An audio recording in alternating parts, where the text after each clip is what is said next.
Can I have your attention? Father asked me to just say a few words on his behalf this evening, but I couldn't resist the temptation to extend it to a little bit more than a few, if you'll forgive me. As you know, it was his birthday last week, it's not today. The question is, was it the 19th or was it the 20th? Now, I'd always been under the impression it was the 19th. But I was doing a little bit of research and I found some documentation back at Coombe Lane which led me to believe it was the 20th. So I was on the phone to Richard and, sort of complaining about this dilemma of when Father's birthday actually is. And he said, "Oh, it's the 20th."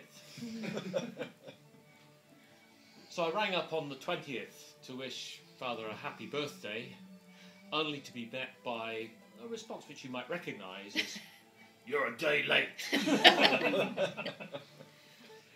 And the explanation for those who are not aware of it was that Grandpa Morris had this difficulty, I think, because the year was 1920, he got his 19s and his 20s mixed up.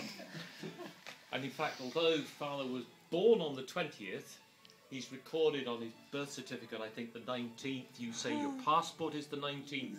And for all intents and purposes, for future reference, we'll take it as the 19th. I don't know, I suspect quite a few of you sent a card. Now, whether it arrived on the 19th or 20th is immaterial.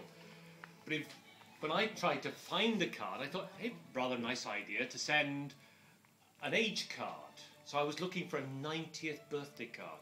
And I'm not quite sure whether this is a problem of, a Scottish cultural thing, or whether you met the same problem in your search for a card.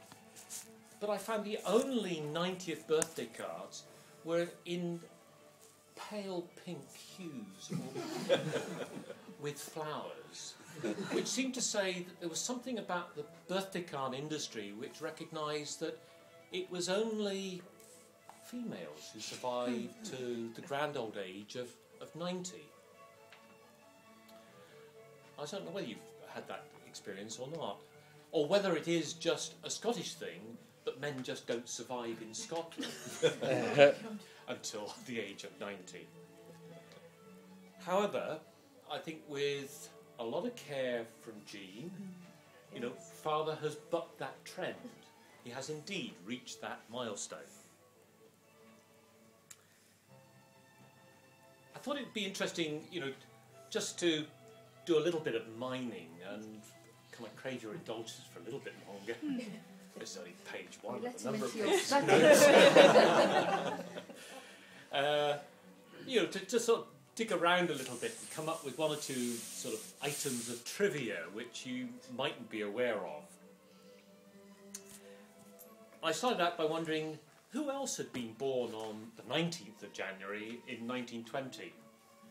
And to be honest with you, I couldn't find anybody of any note other than Father who'd been born on the 19th or 20th. But he does share a birthday with some people that you will recognise. For instance, Dolly Parton was born on the 19th of January, albeit she's the tender age of 64. For the petrol heads around the table, Jenson Button was 30 on the 19th of January, and had he survived, Paul Cézanne would have been 171. Father was born when the Morris family, lived at 30 Rye Hill Park in Peckham in South London. And I don't know, I'd always had this view that somehow this would be sort of row houses and suburban south of London. And with the gift of Google Street and Google Maps, I sort of went in and I wondered what Rye Hill Park actually looked like. Well, well,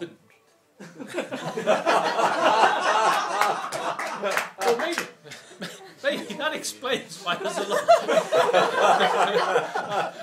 lot of parkland around.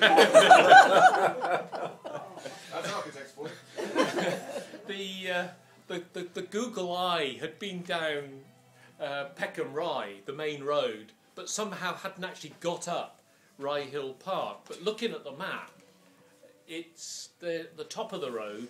There's an area called Nunhead, which looks like a huge park, and Rye Hill, the park itself, is at the bottom of the road. And in fact, it's a very leafy and rather pleasant place to live, I would imagine. Although I suspect you weren't old enough to actually get to exploring any of these open spaces on your doorstep, because the family then moved to Shepton Mallet, and then to Bristol, or have I got the order wrong? Midsummer Norton. Midsummer Norton, not Shepton Mallet, beg your pardon. You ended up at Bristol. And I found a school report. And a school report dated July 1934, just as Father was finishing at the Bishop Road Boys' School. Now, I wasn't quite sure where Bishop Road was. And by happen chance, when we were coming back from the city centre earlier today towards Filton, I thought, well, I won't go up the M32 and the dreary way. I'll go the exciting route up Gloucester Road.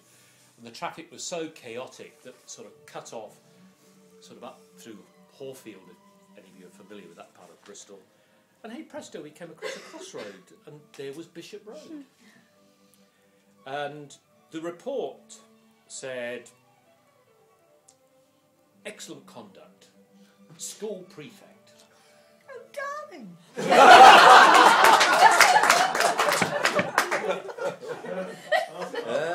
He never told you. Well, see, I told you we'd come up with some trivia that you probably didn't know.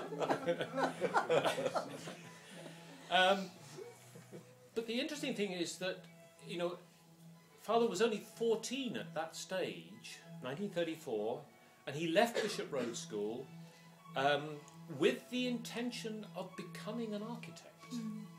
Now, Hurrah! you know, Well done. how many of us, you know, take a career decision as early as 14, and he then left the family home to go to Cheltenham to enrol at the Cheltenham School of Arts and Crafts at the beginning of the autumn term, 1934. And 6 months later was articled to Cheltenham architects Messrs Ranger and Rogers. What I can't remember is who you stayed with and when you lived in Cheltenham. With my aunt. Auntie and Uncle Harry. Uncle Harry. Right. There you are. I couldn't fill that particular gap. And equally, I'm not quite sure of the timing thereon, but, you know, in the subsequent years, he moved to join Somerset County Council, and by September 39 was seeking bigger and better things. He was after a job as an architectural assistant, grade 3, with the princely salary of £120 per annum, with the promise of £10 per annum increments up to a maximum of £180 for improvers.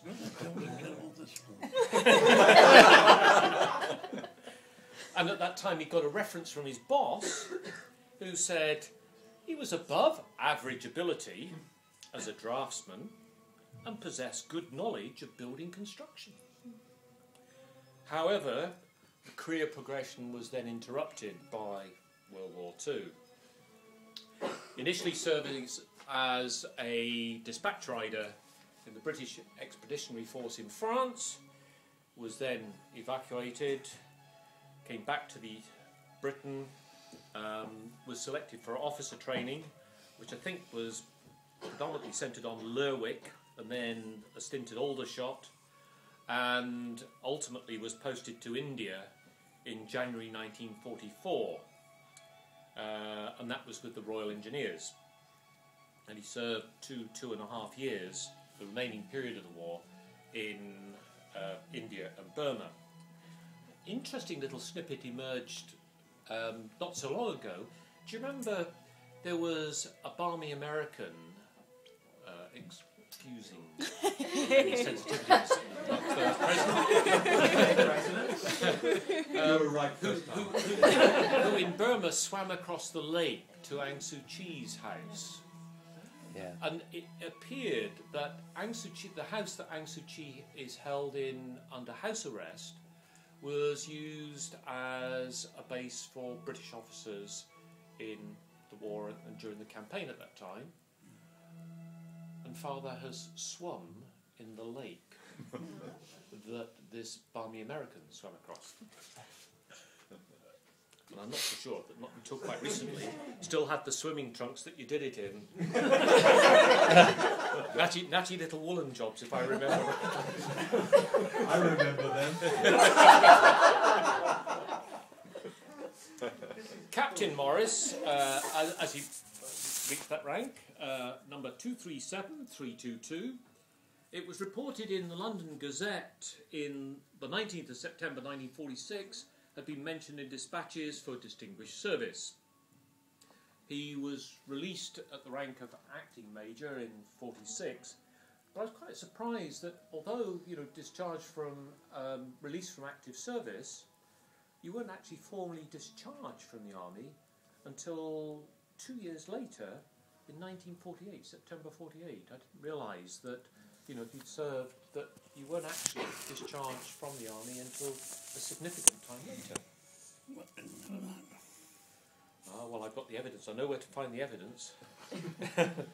In the meantime, he married Margaret in October 1945, and despite still not being discharged, resumed architectural training at the RWA, the Royal West of England Academy, in their School of Architecture. And in his final year, he was awarded the Savory Prize for Design. Do you remember that? Yes. You didn't tell us that either, did you? And there was a press report of the final sort of degree show that year, or the equivalent of a degree show. And the press report read as follows: "The rarer qualities of originality and imagination in much of the work elevates the school's exhibition well above previous annual shows." So obviously you were in amongst pretty good company, and it must have been fairly competitive.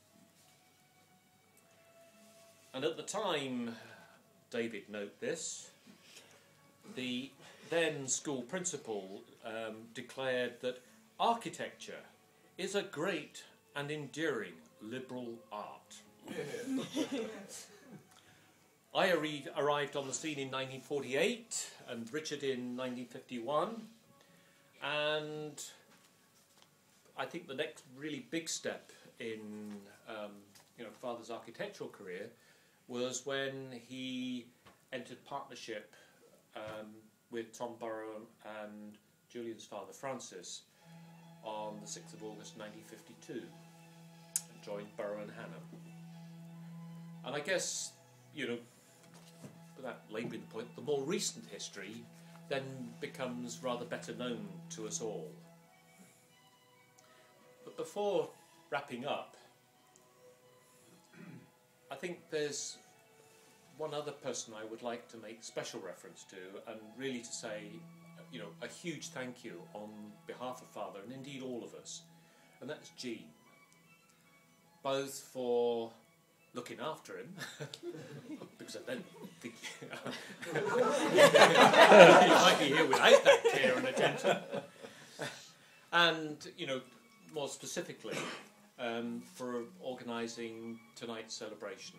Thank you very much indeed, Jean. My pleasure. So, My pleasure.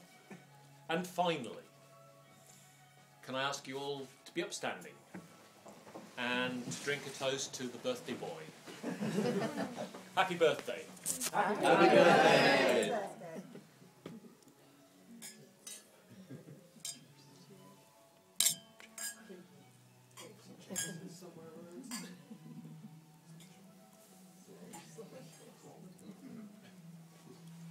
Well, thank you, Stephen. The only thing Stephen hasn't done is actually on Justice Father's behalf to thank you all for coming, particularly those who've come a long way. Can I ask Dad a technical question? The swimming in the lake in Rangoon. What time did you make it in? I don't need to know any more details about the woolly. Did you only swim, or did you also sail? I sailed, I didn't swim. I'm sorry.